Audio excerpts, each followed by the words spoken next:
সরস্বতী পুজো সকলকে। তো সবার জন্য এটা সরস্বতী পুজো, কিন্তু আমার জন্য এটা অষ্টম আইবুড়ো ভাত খেতে যাওয়ার পালা। তো আজকে আমি যাচ্ছি, তো গিয়ে ওখানে কী কী করলাম না করলাম তোমাদের সাথে শেয়ার করব।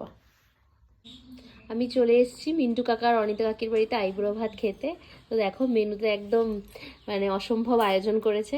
এখানে হচ্ছে ভাত তো আছে, এখানে 5 রকমের ভাজা, এখানে আবার কাতলা মাছ ভাজা, এটা মাছের মাথা দিয়ে ডাল, এটা পেটি মাছ কাতলা কষা, আচ্ছা কাতলা মাছের কালিয়া, আর এখানে চিকেন কষা, এখানে গলদা চিংড়ির মালাইকারি, আর এটা আছে পমফ্রেট মাছের পাতুরি, এখানে তো স্যালাড, তারপরে দই, চাটনি, পায়েস, এখানে মিষ্টি, পাঁপড়, আর এই যে এটা হচ্ছে স্ন্যাক্সের সেই থালি যেখানে এই যে মিষ্টি পান অ্যাড হয়েছে, যেটা কাকে একদম ভোলেনি, আমার সব থেকে প্রিয়। আর এই যে জোয়ান।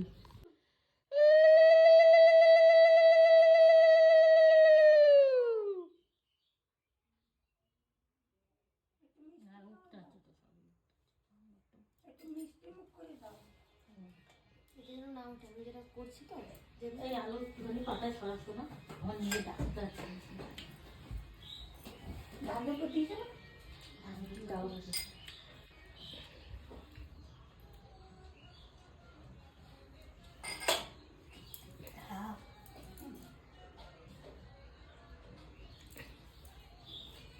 পরে দিও, দাঁড়াও। কেন হাত জোর করে? না, হাত জোর করতে হাত জোর করে করতে হবে। নদী পাটা দাও, জোর করো, হাত জোর করে। এটা হচ্ছে দক্ষিণের পাশে।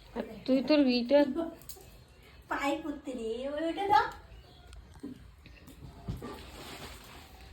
এবার দক্ষিণ আর বসো।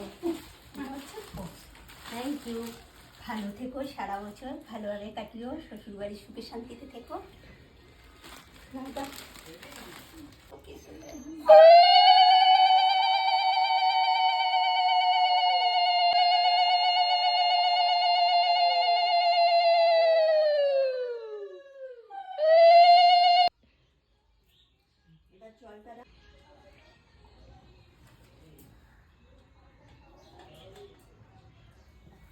দেখি তুমি পাটা দাও, আস্তে আস্তে আস্তে আস্তে তো। আর নমস্কার লাগবে না, আমার শুরু থাকে।